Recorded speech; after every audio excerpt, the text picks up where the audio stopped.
Hey guys, happy Friday. Hope everyone's had a really good week and that you are ready for some new learning.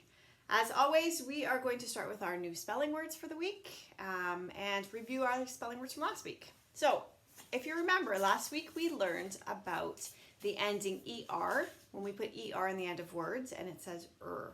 So, our spelling words from last week were the words flower, father, never, spider, water, and under. So hopefully everyone practiced all of those this week and you're ready for some new words. This week, we're going to focus on something called synonyms and antonyms. And I know those sound like big scary words, but they're really not.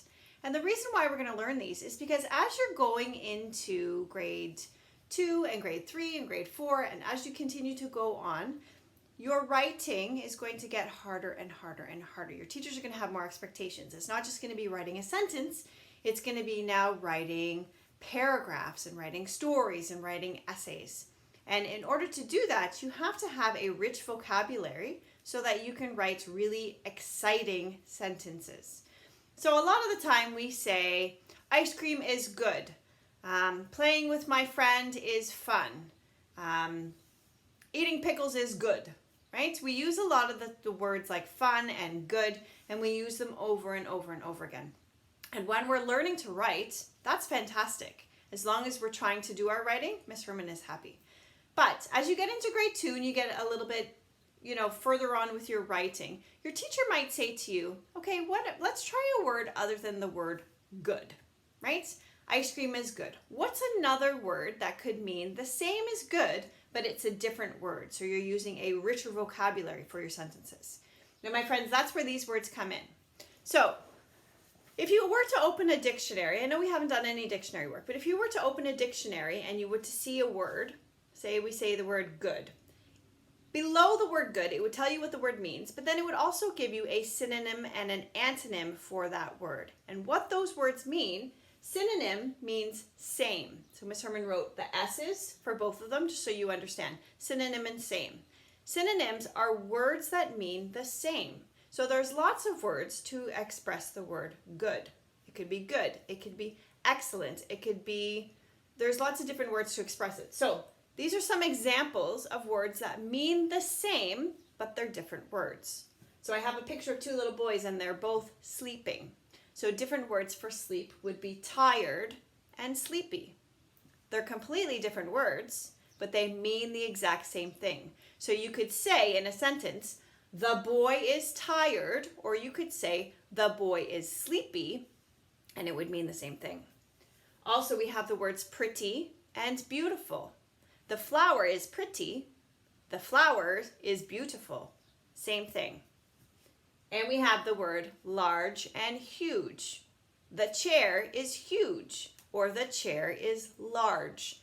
The words mean the same. But when you're using them, when you're writing multiple sentences, you're writing a paragraph, if you use different words, then it just makes your writing sound a little bit more interesting than saying the same thing all the time. Does that make sense, friends? At the same time, sometimes we need to use words that are opposites, right? We don't just want to say good and bad all the time. You want to use different words to kind of express your writing or whatever it is you're trying to write about. So for this one, Miss Herman has the word antonym, and in a different color, I have the word opposite, because that's what it means, antonym and opposite. The way that Miss Herman remembers these, synonym and same, they both start with S. So I remember synonym, same, and for antonym and opposite, these are both vowels. So I always remember that antonym and opposite have the vowels at the beginning. And what an antonym is, it is the opposite of something. So I have two arrows. I have one pointing this way and one pointing that way. This one is pointing left. This one is pointing right. They're opposite words. And in kindergarten and grade 1, we learned what opposite words were. So you've known what antonyms are all along. You just didn't know that they were called antonyms. So this is the big kid version of opposites that you would learn in kindergarten and grade 1.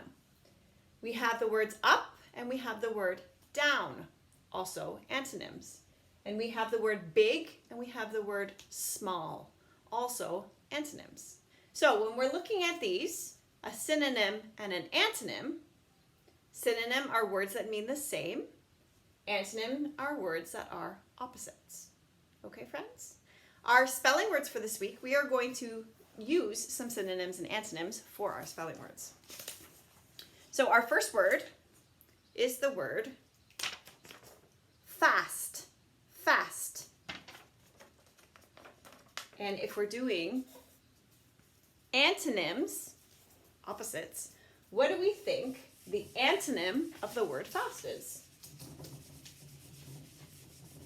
Any guesses? Slow.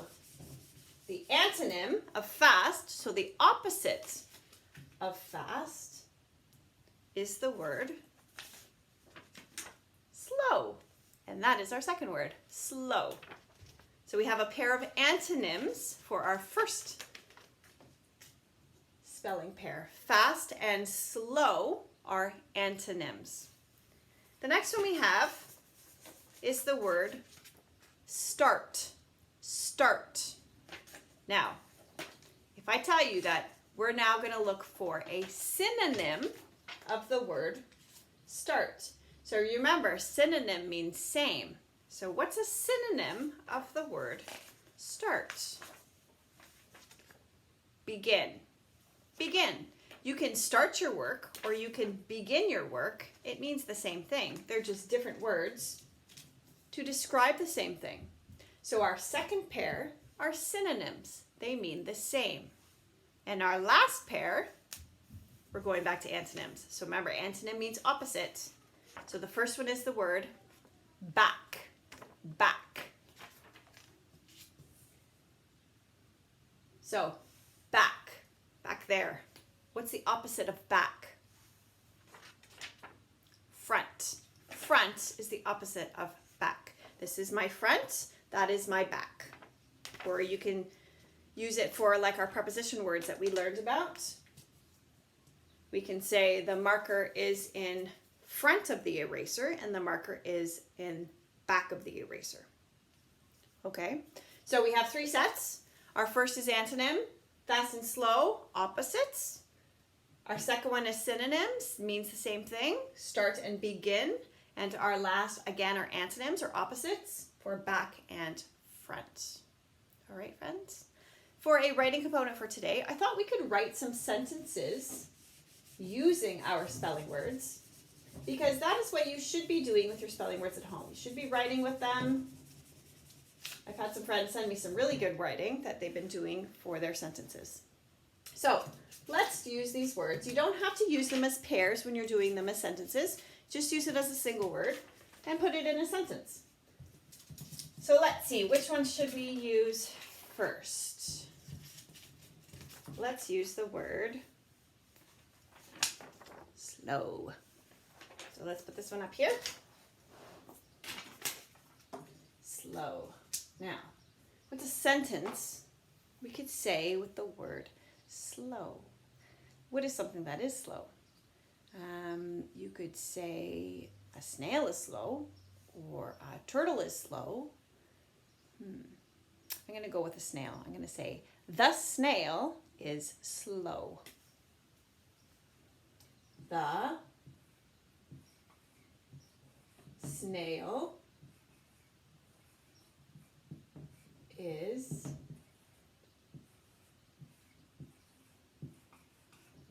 slow. Remember, when you're doing your sentences, you always have a capital at the beginning and you always have a period or some kind of punctuation mark at the end. All right, my friends? So we have the sentence, the snail is slow. If I wanted you to give me, let's see, I want a synonym for the word slow. Okay, so what's a synonym? Remember, synonym means same. Synonym for the word slow. When you think of things that are slow, they're really slow. They might be crawling. Crawling would be a synonym for the word slow. So you could even say, the snail is crawling. Okay, and that would be a synonym for the word slow. Let's try another one of our words. Let's try the word fast. What is something that is fast? Cheetahs are fast, so let's try that. So let's say the cheetah is fast. The cheetah is fast. And I have my capital and I have my period. Now, let's think of a synonym for the word fast. Remember, synonym means same. So what is something that means the same as fast? What about quick? So we could say the cheetah is quick, or we could say the cheetah is speedy. Any of those words that you kind of use to describe the same thing would be a synonym. All right, friends? Okay, let's try one last one. Let's try the word start. What sentence could we use for the word start? How about, it is time I start my homework. It is time, we'll say to start my homework. It is time to start my homework.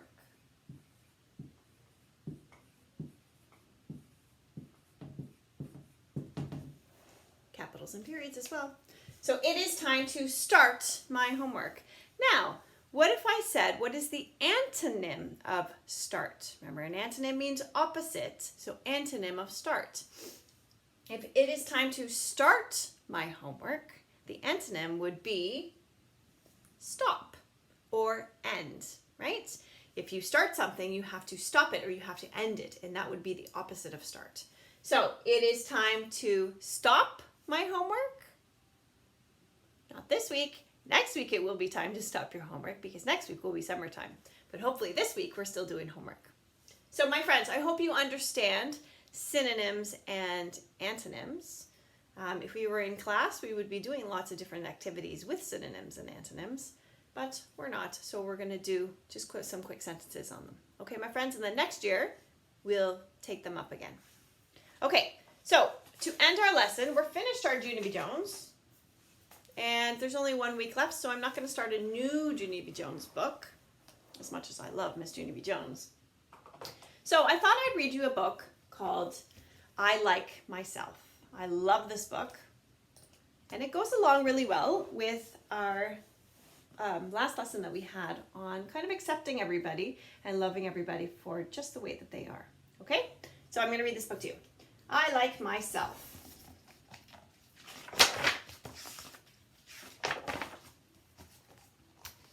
I like myself.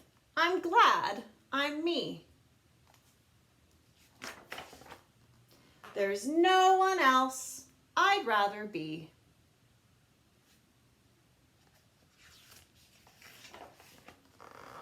I like my eyes, my ears, my nose. I like my fingers and my toes. I like me wild, I like me tame, I like me different and the same. My friends, there's a pair of antonyms in this sentence. It says, I like me wild, I like me tame. Wild and tame are opposites. Wild means crazy and tame means nice and calm. So those are antonyms.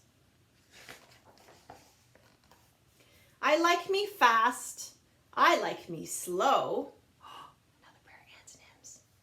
I like me everywhere I go. I like me on the inside too, for all I think and say and do. Inside, outside, antonyms, upside down, from head to toe and all around. I like it all is me, and me is all I want to be. And I don't care in any way what someone else may think or say. I may be called a silly nut or crazy cuckoo bird, so what? I'm having too much fun, you see, for anything to bother me.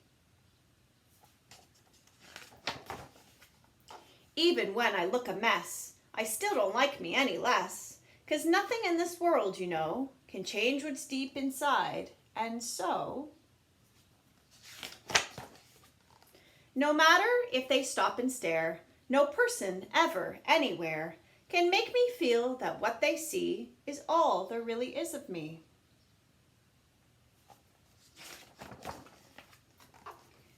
I'd still like me with fleas or warts, or with a silly snout that snorts. Or knobby knees, or hippo hips, or purple polka-dotted lips. Or beaver breath, or stinky toes, or horns protruding from my nose. Or yikes with spikes all down my spine, or hair that's like a porcupine. I still would be the same, you see. I like myself because I'm me. I love that book. And it's always important to love ourselves, right? To love ourselves and to love our neighbors and to love everybody around us. And my friends, that is the end of our lesson for this week. I hope everybody is able to get outside and enjoy this beautiful weather that we're having. I think this weekend's supposed to be really nice as well. So my friends, I wish you a fabulous weekend, and I will speak to you again on Monday for our guest teachers. Okay guys? Bye. Happy weekend.